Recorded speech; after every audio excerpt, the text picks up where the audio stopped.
So why I wanted to come to Learn to Hunt camp was because I've always had this desire to hunt, actually. I'm an omnivore, I eat meat, I eat everything basically.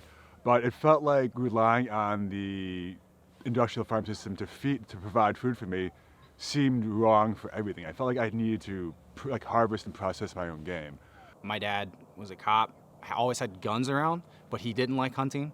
And then when we moved from Georgia to Minnesota, kind of all the guns went away. And so got busy with life, and now I have time to actually get into hobbies I want to do again. The reason I came to Learn to Hunt camp is I haven't done very much hunting previously. I won the opportunity through Facebook. I wanted to come because I've been interested in hunting for a long time, but it's like when I'm from Boston originally, it's like when you come to Minnesota, everyone has their friend groups and their networks, and it's hard to break into it, and hunting's kind of the same way, except a little bit more intimidating because you have firearms involved, which can be dangerous. I think there's a certain confidence level that one needs to have to do something like this. I mean, it became more important to me to be a little bit more close to my food and the sourcing.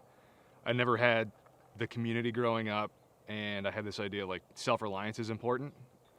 I've always wanted to learn how to hunt. For the past few years, I've been craving an opportunity to connect with other hunters, learn from people who know how to hunt, who have been doing it for many, many years. And I thought this was the best way to do it. And, like we were just in there talking about recipes and morels and stuff like that. It's like, my perspective has been completely changed. And for, like the first 20 years of my life, I was absolutely wrong thinking that it was just people going out there and shooting at creatures. It's like you have to know an animal, know its environment, and kind of care about it. I got back into the outdoors by canoeing and camping, and was like, all right, that's great, but what else can I do to get involved in the outdoors? And I feel like that hunting and fishing just gives you an opportunity to be out there and a deeper connection. And yeah, oh, cool. I went on a hike or a canoe, and now I actually have supper tonight. I've never hunted, it's my absolute first time hunting, but my parents are big outdoors people. I've hiked, I've camped, I've gone to many national parks, state parks throughout the country. I shot .22s growing up, here and there, but sometime in my 20s I bought my first firearm and just, random target practice and things like that. But 2 years ago, I got into competitive shooting. The two disciplines called 3-gun and USPSA. I didn't want to have anything to do with hunting, guns growing up, and then through my own health woes, it was going down a different path of understanding. As I'd gotten very close to one, this is so beautiful. And then also realizing it's also sustenance and all of that, but yeah, just what beautiful creatures. Seeing a bird up close, especially one that got injured versus being dead, makes you stop for a second and just kind of go, oh, okay, so this is life. It's not gonna be perfect and easy the whole time. It seemed like a nice hike, but more active. As opposed to being a passive consumer of the environment and the outdoors, it felt like I was actually participating in the ecology, the world, like everything about it. I felt like I was participating in it as an active participant, and it was an amazing feeling. The time I first shot that pheasant and harvested it, my heart was pounding. I felt blood rushing to my ears. It was unlike anything I actually experienced in the outdoors. It was completely new, and it was amazing, honestly. Yeah, I mean, just shooting it, that's fun and all, but that's not why I wanted to do it. I wanted to do it to eat the game, to see what it tastes like, to nourish myself, and I want to continue doing that.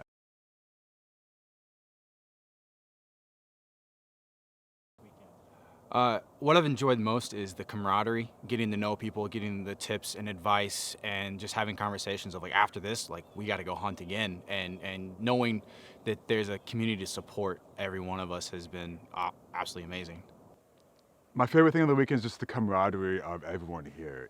Everyone's been incredibly friendly. There's not been a single person standoffish. Everyone more than willing to answer a question. And I've talked to, I think, everyone at this camp for multiple times throughout the weekend. And the importance of community with it too, because if you have this again, I'm gonna try to convince my girlfriend to sign up because she's interested, but I don't feel like I have the experience to guide her. Like I can get her to a point, but then I would need that extra help too.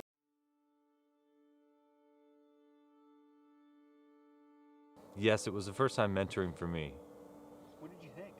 I couldn't be more excited about it. I think the most enjoyable part for me was there was the moment in the hunt when, like, we're coming up on that first flush and you know it's coming, and my mentee you can tell he's a little nervous, he's a little jittery, and we're sort of ushering him into the right position, and then this bird flushes and the dog handler yells rooster, and he swings and he fires and he misses, which happens to everybody, and like you can see that light in his eyes, that buzz that he's like, he's never gonna forget that feeling.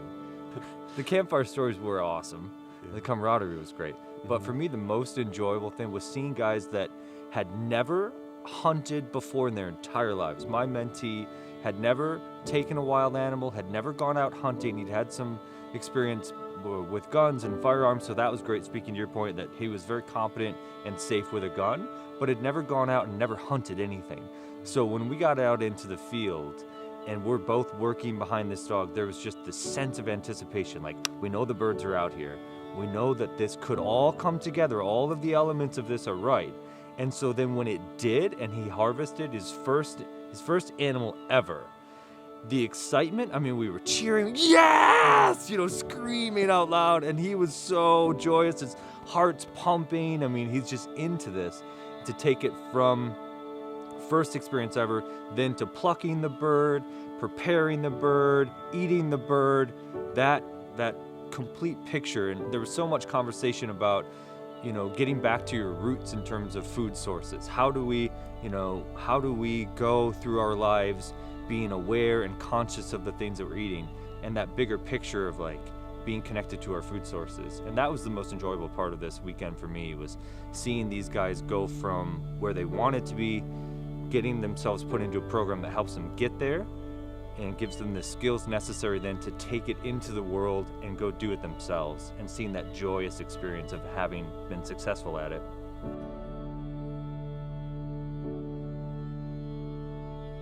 Absolutely. I've been talking to a few guys here, and we've already made plans to go out in the next couple of weeks to try pheasant hunting without dogs. So it's more of a hike in the woods with a gun, and don't expect to get anything, but yeah, definitely. Do I think I'll continue hunting? Yeah, I hope so. I've invested a lot of money into it already, but yeah, I'm going deer hunting in November when the rifle season opens. Brian, my mentor, gave me his information to contact him to go hunting after this. I plan on calling a couple of friends who don't even hunt and try to get them to come with me. So, yes, most definitely. It's in my blood. It's in my blood.